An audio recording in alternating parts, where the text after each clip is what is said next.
At least 28 dead, several missing in Indonesia. Flash floods. Cold lava flow. Heavy rain triggers a flash flood and a cold lava flow from Mount Merapi, resulting in the disaster in West Sumatra. At least 28 people, including several children, have been killed and many others are missing after flash floods and cold lava flow from a volcano hit western Indonesia, according to rescue officials. Basarnas Search and Rescue Agency said in a statement on Sunday the disaster hit Agam and Tanah Datar districts in the West Sumatra province at about 10:30 p.m., 15:30 Greenwich Mean Time, on Saturday after hours of heavy rain, triggering a flash flood and a cold lava flow from Mount Merapi. At least 153 people have been killed in flash floods in northern Afghanistan triggered by torrential rains, the Taliban's Ministry of Interior Affairs has said.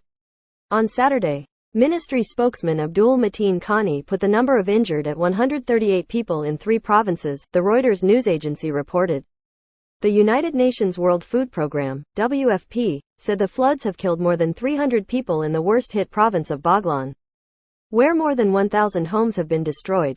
WFP said it was distributing fortified biscuits to the survivors of one of the many floods that hit the country over the past few weeks. Heavy rains on Friday led to flooding in several areas of the country, with fears of the death toll rising.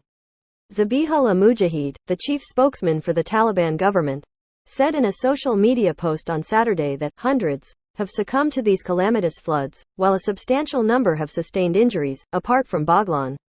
The provinces of Badakhshan in the northeast, central Gore and western Herat were also heavily affected, he wrote on X, adding that the extensive devastation had resulted in significant financial losses.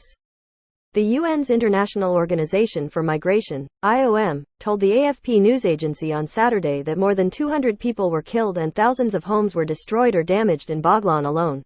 The Air Force had started evacuating people and moved more than 100 injured people to military hospitals. The Taliban Ministry of Defense said on Saturday, without mentioning from which provinces. By announcing the state of emergency in affected areas, the Ministry of National Defense has started distributing food, medicine and first aid to the impacted people, it said in a statement. Hedayatullah Hamdard, the head of Boglan's Natural Disaster Management Department, earlier told AFP that the toll will probably increase, adding that light rain had continued into the night in multiple districts of the province. Residents were unprepared for the sudden rush of water set off by the heavy downpour in recent days. He added, emergency personnel were searching for any possible victims under the mud and rubble, with the help of security forces from the National Army and police, Hamdard said.